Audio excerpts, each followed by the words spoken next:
আসসালামু আলাইকুম গাইস। তো আজকে আপনাদেরকে দেখাবো সেই কিশোরগঞ্জের দৃষ্টিনন্দন পাগলা মসজিদটি। তো সেটি আমি আজকে দেখাবো। তো আমরা 5 বন্ধু মিলে আজকে শুক্রবার চলে এসেছি সেই মসজিদটিতে। তো আমরা আজকে জুম্মার নামাজ আদায় করব সেজন্য।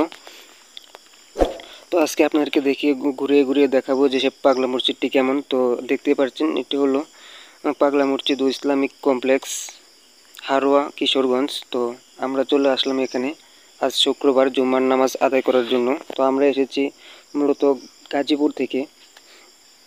তো শ্রীপুর গাজীপুর থেকে এসেছি। এখান দিয়ে আপনারা আসতে পারবেন কাপাসিয়া হয়ে, তারপরে পাকুন্দিয়া হয়ে তারপরে আসতে পারবেন এখানে। তো সেটা আপনারা আজকে দেখাবো যে কেমন, দেখতেই পাচ্ছেন।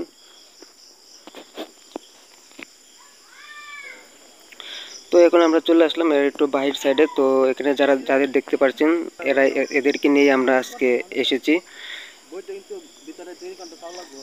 তো এখানে আসলাম, আসার পর দেখলাম অনেক ভালো একটি জায়গা। তো এখানে কতক্ষণ ঘোরাঘুরি করলাম, ঘোরাঘুরি করার পর এখন আপনাদেরকে দেখাবো ভিতরে এবং মানুষ কেমন মানুষ হয়, তো ইত্যাদি আরও অনেক কিছু আপনাদেরকে দেখাবো। মূলত দেখানোর জন্য আজকের এই ভিডিওটি।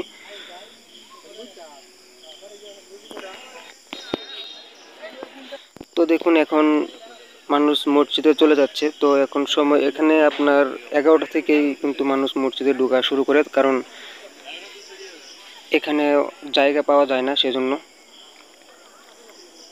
তো মসজিদও জায়গা পাওয়া যায় না, তারপর মাঠেও জায়গা হয় না। এক সময় দেখা যাচ্ছে যে রাস্তায়ও মানুষ নামাজ পড়ে। তো আমরা চলে এসেছিলাম 12টার দিকে। তো আমরা অবশ্যই 3 তলায় জায়গা পেয়েছি নামাজ পড়ার জন্য। তো এই যে দেখছেন দুজন চলে আসছে, এরা আমাদেরই। তো দেখুন এখন আমাদের সময়, এটা হলো আপনার মসজিদের মাঠ। আমরা 3 তলা থেকে এই ভিডিওটা করেছি। তো এখানে দেখতে পাচ্ছেন অনেক মানুষ।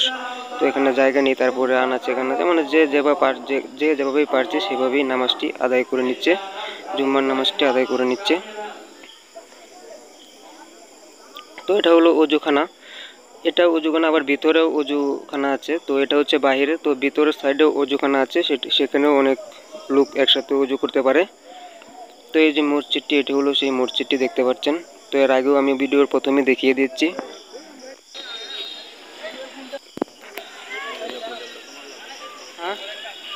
তো এখানে আবার একটি কাজ করতে পারবেন, আপনার জুতা নিয়ে উঠতে পারবেন। তারপরে ওখানে ভিতরে আপনার বিভিন্ন জুতা ধোয়ার টুল আছে বা টেবিল, যেটাই বলেন কিনা, তো আপনি রাখতে পারবেন।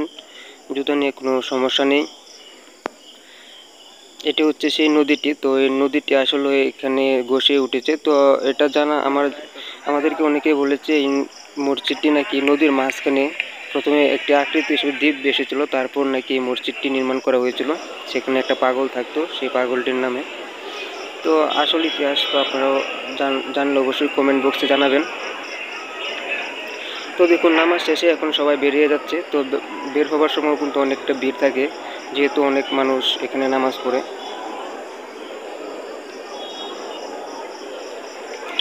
তো আমার কণ্ঠগুলো হয়তো বা শুনতে পারবেন না, সাউন্ডের জন্য আমি সাউন্ডগুলো রেখে দিয়েছি। তো আমি সাউন্ডগুলো রেখেছি এই জন্যই, যাতে আপনারা ফিল করতে পারেন যে কীরকম জায়গাটা, বা অনেক সুন্দর একটি দৃষ্টিনন্দন মসজিদ এটি। তো মসজিদটির যে এখানে দেখতে পাচ্ছেন ব্রিজটি অনেক সুন্দর। তো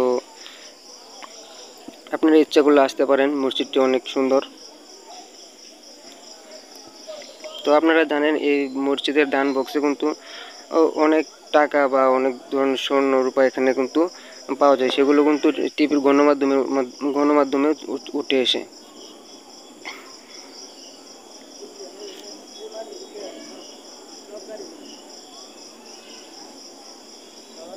তো আসলে মসজিদটি কিন্তু সব মিলে অসাধারণ একটি মসজিদ। তো মসজিদটির বিশেষত্ব এটাই যে এখানে 3 মাস পর পর এখানে যে দান বক্স আছে সেগুলো খুললে কিন্তু এখানে অনেক টাকা এখানে বক্সে পাওয়া যায়। তো সেগুলো আবার টিভির গণমাধ্যমেও কিন্তু দেখানো হয়, আপনারা চাইলে ইউটিউবে দেখতে পারেন। তো আসলে এখানে অনেকে অনেক কিছু মানত করে, সেটি পূরণ হয়। না হলে তো আর এরকম হতো না। তো আসলে এগুলো মনে হয় পূরণ হয় বিদায় কিন্তু মানুষ এখানে মানত করে। বা তো তো আজকের ভিডিওটি এ পর্যন্তই। যদি আমার কিছু ভুল ত্রুটি হয়ে থাকে তাহলে ছোটো ভাইটিকে অবশ্যই ক্ষমা দৃষ্টিতে দেখবেন। আমি আগেই বলছি, আমার যদি কথায় কোনো ভুল হয়ে থাকে তাহলে আমাকে অবশ্যই ক্ষমা দৃষ্টিতে দেখবেন। তো বের হবার সময় কিন্তু অনেক লোক হয়, এখানে অনেক লোক একসাথে কিন্তু বের হয়, কারণ জায়গাটা তো লোকের পরিমাণে জায়গাটা কিন্তু খুবই কম।